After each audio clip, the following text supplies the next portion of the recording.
আমি কিন্তু আপনাদের থেকে অনেক ছোট হব, কিন্তু আমার ছোট ছোট পড়াশোনার ভিডিও হচ্ছে আমার পড়াশোনার আইডিয়া এগুলো হচ্ছে ফেসবুকে শেয়ার করতাম। তো ওখান থেকেই অনেক অনেক কমেন্ট আসা শুরু করলে ইনবক্সে আপুরা হচ্ছে মেইনলি হেল্প চায় যে আপু কিভাবে কি করা যায়, হচ্ছে প্রাইমারি সাজেশন বা অন্যান্য পড়াশোনা কিভাবে সে কন্টিনিউ করতে পারবে তারা। এই জন্য আর কি আমার কাছে অনেকেই অনেক রকম সাজেশন চায়। সেখান থেকেই অনুপ্রাণিত হয়ে পরবর্তীতে ভাবলাম একই রকম ভিডিও তাহলে আমি একটু ইউটিউবেও ভাইয়া আপুদের কোনো হেল্পে আসতে পারে।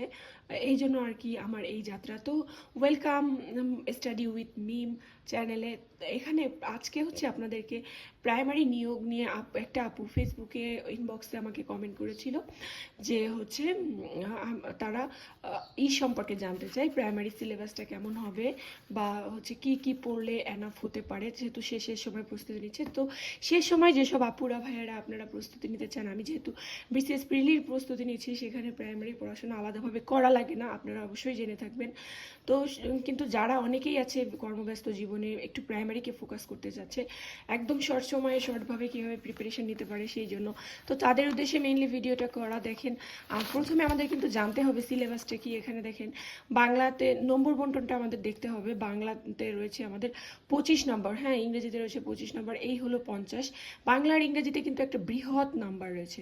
এরপর রয়েছে গণিত ও দৈনন্দিন বিজ্ঞান, এখান থেকে পাবেন 20 মার্ক, মানে ম্যাক্সিমাম গণিত থেকে 10-এর বেশি মার্কস আসে, আর বাকিটা হচ্ছে বিজ্ঞান থেকে আসবে।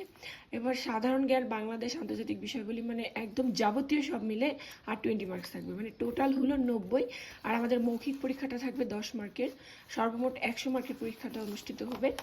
এইবার আমাদের যে সিলেবাস, আমাদেরকে ব্রড আকারে সব পড়তে হবে না, সব কিছু পড়ার প্রয়োজন নয়। এখানে আছে বাংলার মধ্যে গ্রামাটিক্যাল টার্ম কিছুটা সিলেক্ট করা আছে, এবং কিছু হচ্ছে আপনার যে ওই যে সাহিত্যিক লিটারেচারের যে পার্টটা সেটা রয়েছে। ইংরেজির মধ্যেও সেম জিনিসটা করার চেষ্টা করেছি।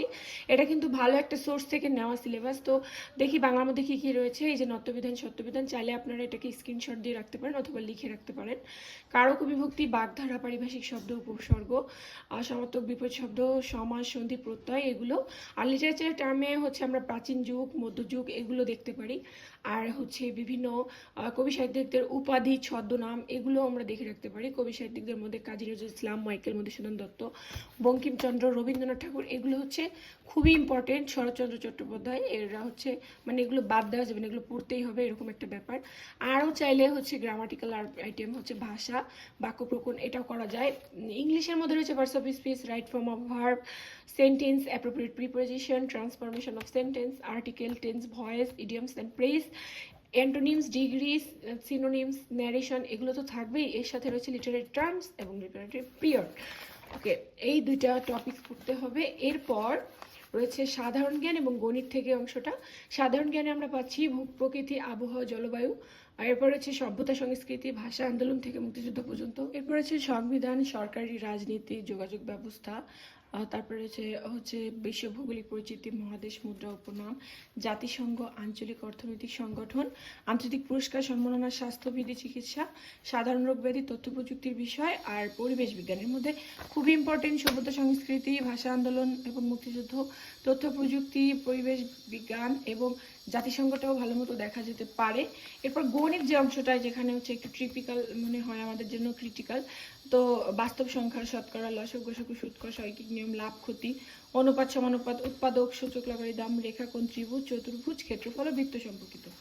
তো এই থাকছে আমাদের প্রাইমারি সিলেবাস। এর বেশি কিছু করার প্রয়োজন হবে না। আর যদি আপনাদের আরও কিছু অ্যাডিশনাল হিসেবে করতে মন চায়, তাহলে আপনারা এই যে প্রাথমিক শিক্ষা সবাই শিক্ষক নিয়োগ যে বইটা আছে, এটা তো আমার অনেক আগের একটা বই, আমি আর পরে কিনিনি।